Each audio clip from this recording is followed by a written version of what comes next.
Quelle est la première chose à faire quand on veut créer un business, quand on veut devenir entrepreneur? Comment trouver une idée? Par quoi commencer? Si vous avez ces questions et que vous voulez poser ces questions parce que j'en reçois beaucoup, écoutez attentivement ce podcast. Cette semaine, j'ai prévu pas mal de contenu pour ceux qui veulent démarrer parce que j'ai posé des questions et je vois que vous êtes très nombreux à encore demander très souvent comment créer un business, par quoi je commence, je suis complètement perdu dans la tonne d'informations qu'il y a. Du coup, cette semaine, il y aura pas mal de vidéos. Il y aura une vidéo sur comment être payé pour voyager, comment devenir un leader en partant de zéro, comment trouver sa voie, son orientation, pour ceux qui cherchent encore des idées, et puis surtout comment trouver une idée de business. Tout ça est prévu cette semaine, donc pas de précipitation, vous aurez les vidéos. Mais surtout, et ici on va commencer par quoi commencer? C'est quoi la première étape? Déjà une chose, vous avez une formation d'1 heure gratuite en vidéo dont le lien est en description. Ce lien c'est joyoung.me/0 à 1. 0 le chiffre, A la lettre A et 1 le chiffre 1. Le lien est en description. Vous allez dessus et je vous montre pendant 1 heure comment développer un business, les étapes, le système, tout ce que j'ai mis en place, notamment sur le web. Mais ici on va pas sauter les étapes. On va revenir sur les bases. Je sais que beaucoup rêvent d'être indépendants du jour au lendemain. Youpi, ça tourne. Qu'est-ce qui permet de lancer un business le plus vite possible? Vous verrez que le plus vite possible, pas forcément ça veut pas dire que ça va être très rapide, mais c'est ce qui va plus vite. Déjà, la pire chose à faire par laquelle commencer, c'est comme beaucoup font, c'est aller acheter l'entrepreneur pour les nuls et de se poser la question, par quel statut je démarre, se poser plein de questions qui ne sont absolument pas essentielles.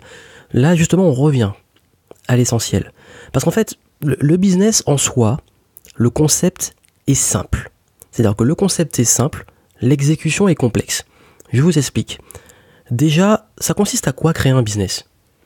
Toute entreprise est là pour donc identifier un problème et vendre la solution à ce problème, la grande majorité.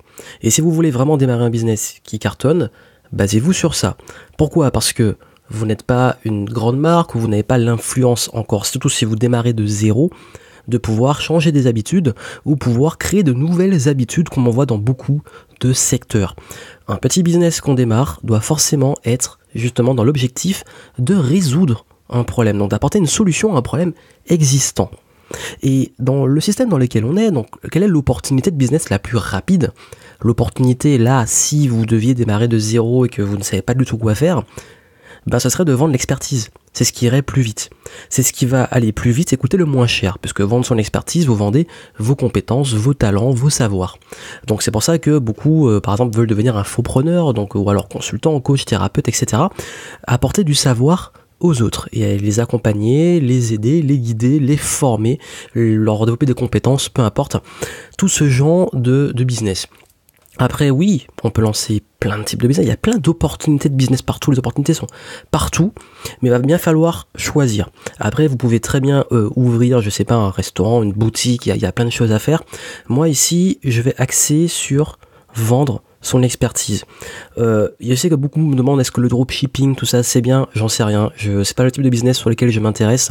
Moi, principalement, j'ai travaillé beaucoup plus avec des gens qui sont des coachs, des consultants, des thérapeutes, des petites entreprises aussi qui travaillent dans la vente de logiciels, etc., un peu dans l'immobilier, mais j'ai pas du tout d'expérience dropshipping comme on pourrait l'appeler. Donc pas la peine de me poser 10 000 questions dessus. Mais déjà, donc justement, vendre son expertise, ça veut dire quoi? Ça veut dire que vous allez trouver, donc apporter à des gens une solution à leurs problèmes, soit en faisant la prestation, soit en les formant à atteindre le résultat, etc.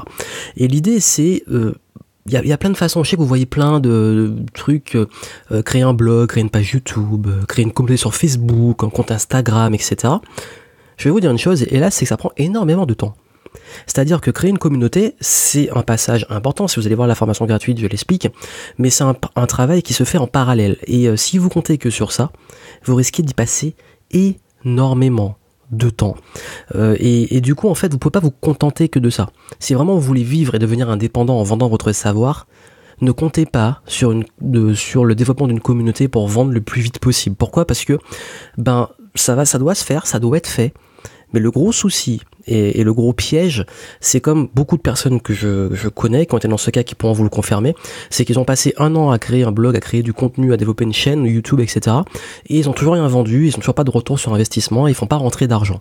Et vous n'allez pas devenir indépendant financièrement ou être entrepreneur si vous ne faites pas rentrer de l'argent, ce qui paraît logique. Donc l'idée, c'est pas d'aller se ruer vers ce genre de truc-là, c'est d'abord de revenir vraiment aux bases des bases. Comme je l'ai dit, votre objectif, c'est de trouver des gens qui ont un problème et d'apporter la solution. Mais il faut que ces gens soient prêts à payer pour la solution, bien entendu. Parce que vous êtes celui qui va les aider à obtenir un résultat et à résoudre leurs problèmes. C'est à la fois simple et complexe. Pourquoi c'est simple et complexe ? Parce que il faut identifier un problème et vendre la solution. Le gros problème, justement, le mais, c'est que identifier un problème, vendre une solution, le concept est simple, mais il faut trouver le bon problème. Pour trouver le bon problème, il faut poser les bonnes questions. Donc il faut savoir bien discuter, bien faire des sondages. Et encore, les sondages, c'est pas ce qui marche le mieux. Il faut savoir bien rentrer dans la tête des personnes, faire preuve d'empathie, être à l'écoute, être observateur. D'ailleurs, j'en avais beaucoup parlé, que l'une des principales qualités des bons entrepreneurs et des bons vendeurs, c'est qu'ils sont observateurs des opportunités, du comportement des gens pour apporter des solutions. Mais aussi, il faut cibler les bonnes personnes. Les personnes qui sont prêtes justement à résoudre ce problème et qui ont envie d'investir. Et il faut que la solution que vous allez développer soit adaptée à ces personnes. Et en plus que cette solution soit concurrentielle, parce que qui dit marché dit concurrent. Donc là où vous arrivez, il y aura forcément des concurrents. Et s'il y a des concurrents, tant mieux. Et je vais y revenir après. Mais c'est ce qu'on appelle en fait le product market fit. C'est-à-dire que vous devez avoir le bon produit, le bon marché, la bonne cible, etc. C'est tout ça qui fait qu'en fait, vous avez justement quelque chose qui va se vendre et qui va fonctionner. Et ça doit être extrêmement précis, c'est-à-dire que vous devez savoir exactement le problème que vous allez résoudre, vous devez savoir exactement qui a ce problème, et vous devez savoir exactement quelle solution vous apportez et pourquoi cette solution est la bonne, par rapport au contexte, l'environnement, les concurrents, etc. Et je vais vous donner un exemple. Quand j'ai commencé, en fait, que je voulais vendre mon savoir, j'avais aucune expérience, j'ai vendu du consulting marketing. Et en parallèle, comme je l'ai dit, je développais mon blog à côté. Et mon blog, qu'est-ce que je faisais ? Je partageais tout ce que je testais.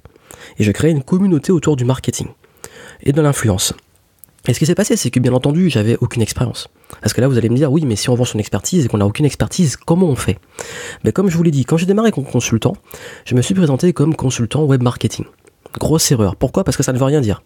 C'est-à-dire qu'il n'y a aucun problème, il n'y a pas de pertinence. C'est-à-dire que voilà, web marketing, c'est large. Le marketing internet, c'est très large. Et justement, je ne sais pas quel problème je vais résoudre et qui je touche. Et du coup, je me suis dit que j'allais aider les petites entreprises à être visibles sur internet. C'est déjà plus précis. Et je suis allé encore plus loin en disant que j'allais aider les petites entreprises à être visibles sur les nouveaux médias et trouver des clients sur ces médias. Donc en gros, j'étais devenu une sorte de gros hacker social media qui augmentait la notoriété des petites entreprises sur les réseaux sociaux et qui les aidait en plus à avoir plus de clients via ces réseaux sociaux. C'était à peu près entre fin des années, j'allais dire les années 2000, bah oui c'est ça en fait, 2010, c'était 2009, 2010, 2011, où les réseaux sociaux commençaient à devenir vraiment des plateformes marketing et commençaient vraiment à décoller. Et du coup, j'étais sur cette vague-là et j'aidais des boîtes à être visibles au niveau géolocalisation. En plus, c'était à l'époque, il y avait la géolocalisation explosait, Facebook explosait, Twitter explosait. Je les amenais et j'essayais au maximum d'être l'un des experts les plus reconnus sur le sujet. Et à l'époque, il y a même des personnes de mon entourage qui m'appelaient le social media gourou. Et parce que justement, j'avais appris à apprivoiser. Donc, j'étais très spécialisé. Et vous avez vu, il y avait un problème. Le problème, c'est que il y en avait à peu près plusieurs, mais le problème, c'est que ces marques-là, enfin, ces entreprises-là, commençaient vraiment à voir qu'ils étaient complètement dépassés par des nouveaux canaux et que la plupart de leur clientèle était sur ces canaux et ils perdaient l'attention des médias traditionnels. Et du coup, mon but, moi, c'était de justement les aider à apprivoiser ça et à trouver les clients là où ils étaient, sur ces nouvelles plateformes, parce que mes gens commençaient à migrer sur des plateformes. Aujourd'hui, ça paraît inconcevable de ne pas avoir une stratégie sur le web. Mais à l'époque, pourtant, je peux vous dire que beaucoup de personnes avaient peur, enfin même encore aujourd'hui.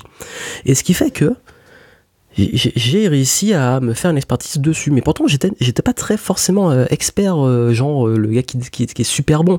Et c'est là où je vous amène 3 solutions. Si, parce que je sais qu'aussi beaucoup d'entre vous, généralement quand on a une expertise, on se pose pas trop la question de par quoi on commence, on sait vers quoi on veut aller. Mais si vous avez du mal et que vous dites oui mais je ne sais pas en quoi je suis bon ou dans quoi me lancer, il y a 3 solutions. 1, vous devenez justement, vous apprenez sur le terrain. C'est-à-dire que, hop, c'est ce que j'ai fait. C'est-à-dire que vous allez par audace. Je me suis présenté comme consultant, réseaux sociaux, etc. Et j'allais donc aider ces boîtes-là. Et j'apprenais sur le tas. Parfois j'avais des objectifs, des trucs, et quand je faisais les audits, quand je faisais le travail, j'apprenais sur le tas. Mais j'avais plus le choix. Par moments je flippais, je me disais, est-ce que je vais vraiment réussir à atteindre l'objectif de l'entreprise? Après on s'adapte, on travaille sur le résultat, etc. Donc on n'a pas le choix de réussir. Ça, il faut vraiment avoir de l'audace et beaucoup de confiance en soi, ou en tout cas la développer. Sinon, deuxième solution, vous montrez que vous allez d'un point A à un point B. Vous montrez vos résultats. Vous montrez justement que, par exemple, j'avais fait ça aussi, c'est que en même temps, je faisais des tests. Mon blog était devenu aussi mon laboratoire. Donc je montrais ce que je testais en social media. J'avais développé, j'avais fait exploser mon Twitter en quelques mois. J'avais créé des communautés très très vite sur différentes plateformes. J'avais des résultats. Et donc du coup, je montrais les résultats. C'est-à-dire que là, on fait le job et on montre son talent. On a des preuves. On montre comment aller du point A au point B. Comment, 1, inconnu, B, notoriété sur les réseaux sociaux. Par exemple, notre exemple qui est très connu, c'est si vous voulez vendre peut-être des conseils pour aider les gens à se reprendre en main, je sais pas, au niveau de la forme physique, ben vous-même faites-le, montrez comment vous êtes passé d'un point A, vous étiez peut-être en pas très bonne santé, en surpoids, et puis B, vous avez perdu du poids, vous montrez tout le process. Ou j'ai fait ça aussi avec l'efficacité. Je montrais comment j'ai réussi à développer un business en étant étudiant. Ce qui m'a fait qu'aujourd'hui, je suis l'un des plus reconnus sur le secteur de justement la gestion du temps. Et c'est des trucs comme ça, en fait. Vous faites vos preuves et vous montrez. Vous montrez comment vous allez du point A au point B. Et comme vous montrez vos résultats, les personnes qui vont vous suivre vont se dire, oui, lui, là, il m'a montré qu'il vient de là. Ils vont s'identifier à là où vous étiez et là où vous voulez aller. Et du coup, ils vont vouloir vous suivre parce que vous êtes la personne qui a les preuves qu'il a fait ça. Ça marche très bien, la plupart des personnes sur le web ont fait ça, mais ça demande du temps. Et puis troisième solution, vous entourez d'experts. Vous faites des interviews d'experts sur votre sujet, vous faites une équipe où, par exemple, il y a Tim Ferriss qui a fait des livres juste avec des interviews, d'ailleurs il n'est pas le seul. Il y en a beaucoup qui ont créé leur notoriété sur des interviews. Il y a également, vous pouvez aussi créer éventuellement quelque chose avec une équipe de gens qui sont plus talentueux que vous, seulement vous allez partager. L'expertise ne va pas vraiment venir de vous, c'est juste, vous devenez une sorte de curateur, comme on l'appelle, la personne qui met en relation et qui, malgré elle, est associée aux experts, mais du coup, en fait, voilà, si on n'a pas la notoriété, on utilise celle des autres. Voilà, donc c'est l'idée. C'est pas forcément la meilleure solution sur le long terme, mais ça peut aider aussi à démarrer. C'est pour ça qu'on recommande beaucoup de faire des interviews quand vous débutez. Enfin bref, vous avez vu ces 3 solutions-là. Mais forcément, vous allez vous dire, mais oui, mais ces 3 solutions-là, ok, mais genre, si vous avez vraiment encore du mal à dire, mais c'est quoi, je sais pas, il y a plein de trucs qui me passionnent, mais qu'est-ce qui va faire la différence? Je vous l'explique. En fait, commencez par ce qui vous passionne vraiment. Déjà, c'est important, parce que si vous créez un business juste par opportunisme, juste parce que, voilà, et beaucoup me disent, je veux démarrer mon business, mais je sais pas par quoi commencer. La vérité, et j'ai l'expérience, ça veut pas dire je veux démarrer un business. Derrière, c'est je veux devenir indépendant, je prends tout ce qu'il y a à prendre. Je veux juste devenir indépendant. Le problème, c'est que ça marche pas comme ça. C'est une réalité. Mais je vais y revenir quand je ferai sur comment trouver une idée de business et puis comment trouver sa voie. Je vais revenir sur ça. Mais l'idée là, ici, c'est si vous voulez vraiment savoir dans quoi vous lancer, essayez de voir un peu dans quoi on vous demande souvent des conseils. Qu'est-ce qui pour vous est simple, mais pas pour les autres? Il y a souvent des choses qui pour nous paraissent faciles, évidentes, et pour les autres, mais vous savez résoudre des trucs ou faire des trucs qu'eux ne pourraient jamais faire. Et également, voir là, on vous demande, demandez autour de vous, là on vous trouve le meilleur, de travailler sur vos forces, de déterminer vos talents. C'est un gros travail de fond, c'est quelque chose qui se fait sur le long terme. Mais là, déjà, c'est dessus que vous allez avoir des indicateurs. Je vous dis pas que vous allez trouver forcément le bon domaine. Même moi, je suis passé de marketing à, malgré moi, l'influence, puis la créativité, puis la négociation, puis l'efficacité. J'ai touché à plein de sujets. Mais chaque fois, j'allais quand même sur une problématique très spécifique. Et c'est ça qui est important. Et l'idée, c'est vraiment regardez un peu vos talents, vos forces. Là, on vous demande souvent des conseils, ce qui vous passionne aussi, ce que vous kiffez faire. C'est la première étape. Et la deuxième étape, c'est, bien entendu, est-ce que ces problèmes que vous savez résoudre, ces choses que vous savez faire, et les résultats que vous avez atteints ou que vous pouvez atteindre, est-ce qu'il y a des gens qui seraient prêts à investir dedans ? C'est-à-dire, qu'est-ce qu'il y a des gens qui sont prêts à payer pour ce résultat ? Est-ce qu'il y a des gens qui seraient prêts à payer pour développer une communauté sur Internet ou pour avoir éventuellement être plus efficace ou savoir négocier, savoir vendre ? Est-ce que les gens sont prêts à payer ? Et est-ce que surtout, ils essaient déjà de résoudre ce problème ? C'est ça, est-ce qu'ils sont déjà en train d'essayer de le résoudre ? Est-ce qu'ils ont essayé justement Est-ce qu'ils ont déjà investi pour le résoudre ? Est-ce qu'ils investissent déjà initialement dans ce domaine ?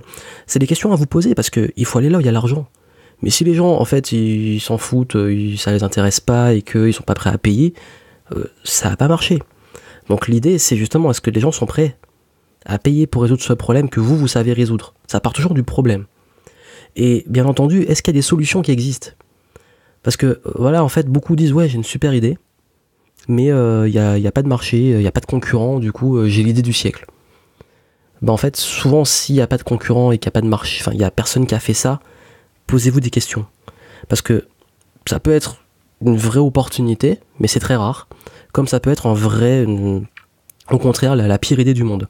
Parce que généralement, en fait, justement, s'il y a de la demande, il y a des solutions, il y a un marché, tant mieux. Parce que s'il y a un marché, ça prouve qu'il y a une demande, que les gens sont prêts à investir pour résoudre ce problème. S'il n'y a pas de marché, est-ce que la demande existe ? C'est plus complexe. Et comme je dis, faites simple, surtout si vous débutez. Et du coup, si oui, super, les gens ils investissent, mais du coup il y a des concurrents, tant mieux, comme je l'ai dit. Du coup, s'il y a des concurrents, il faut encore aller plus loin, étudier, est-ce qu'on va plus se nicher, aller sur des gens spécifiques, est-ce qu'il y a un manque que les concurrents n'ont pas comblé, comment se différencier. Donc là, c'est des stratégies pour savoir se positionner, ce qu'on appelle le positionnement par rapport aux concurrents. Vous avez compris l'idée, c'est déterminer un problème. Et ce problème, souvent, c'est quelque chose que, normalement, vous devez savoir résoudre. Vous êtes là pour apporter une solution. Et j'ai même pas encore dit qu'on crée la solution. J'ai dit c'est une hypothèse. Et ensuite, est-ce qu'il y a un marché, donc des gens qui veulent vraiment le résoudre et qui sont prêts à investir et qui investissent déjà pour essayer de le résoudre ? Et vous, comment vous pouvez arriver ? Vous vous positionnez ici et dire « Coucou, moi j'ai une solution. Et ma solution va vous aider à résoudre ce problème. Et ma solution, soit elle est peut-être meilleure que l'autre, ou elle est différente, ou alors elle va plus marcher pour certains types de personnes qui vont se reconnaître. » C'est l'idée. Mais là, on est déjà beaucoup plus loin. J'ai juste dit qu'on commençait à comprendre un petit peu par quoi il faut commencer. Et c'est ces questions-là.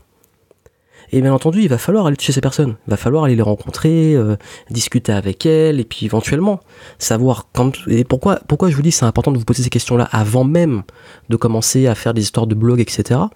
C'est que vous allez faire du contenu, mais il faut savoir à qui vous adressez ce contenu. Et il faut aussi savoir, justement, qu'est-ce qui va les intéresser. Et donc il faut déjà avoir au moins une hypothèse de qui vous voulez cibler. Vous avez vu, c'est des questions en fait. C'est qu'on veut toujours partir sur le produit, sur l'automatisation, sur plein de trucs, alors qu'on n'a pas juste le cœur du business. Qu'est-ce qu'on va vendre ? À qui et pourquoi ? Et ça, c'est ce que vous allez vendre, c'est la première question à vous poser avant même tout ce qui vient après. Et c'est seulement quand on commence avec ces questions-là qu'on peut commencer à justement avoir des idées qui viennent, des hypothèses. Et je vous dis pas que vous allez pouvoir les valider, parce que toute hypothèse se teste et tout, mais je dis, on verra ça après. Mais là, votre objectif numéro 1, si vous voulez vous lancer, c'est déterminer quel problème vous savez résoudre, ou vous voulez résoudre, qui a ce problème, est-ce qu'ils sont prêts à payer, et quelles sont les solutions qui existent, et comment vous allez vous apporter quelque chose de différent par rapport aux solutions qui existent. Vous avez vu ça ? C'est les questions à vous poser. Et c'est là que vous allez commencer à avoir une vraie démarche. Et c'est seulement quand on sait ça, qu'on peut entamer d'autres stratégies, aller un petit peu plus loin, et commencer à se poser d'autres questions. Mais ça sert à rien d'aller plus loin, tant que vous ne savez pas ça. Sinon, vous allez perdre votre temps. Et sans vous le cacher, j'ai même des entrepreneurs avancés qui oublient ces points essentiels, et qui ont même des funnels automatisés, des pages de vente, etc., mais ils ont du mal à vendre, ils vendent très peu parce que justement ils ont oublié ces essentiels-là. Ils ont oublié quel problème ils allaient résoudre et ils ont oublié de se poser ces questions-là. Et ces questions-là, il faut toujours y revenir, même quand on est très avancé. Et moi, quel que soit le truc que je veux créer maintenant, quel que soit le type de business, le produit ou le service, je me pose toujours ces questions. Et c'est après derrière qu'on peut dérouler toute la machine et vraiment créer un business. Donc je vous laisse dessus. En description, vous avez ce que je vous ai dit pour aller plus loin, pour comprendre comment aller beaucoup plus loin sur ces points-là. Et puis surtout, comme je l'ai dit, je vais y revenir. On va aller encore plus pour ceux vraiment qui sont complètement perdus dans leur orientation, trouver leur voie, etc. Il y a quelque chose qui arrive. Et pour ceux qui veulent déjà en savoir plus sur comment trouver une idée et tester son idée, j'arrive aussi. Là, c'était juste pour poser les bases, les piliers, et on va travailler dessus après. Donc voilà, je vous laisse, vous avez tout en description pour aller plus loin, et je vous souhaite beaucoup de succès. À très vite.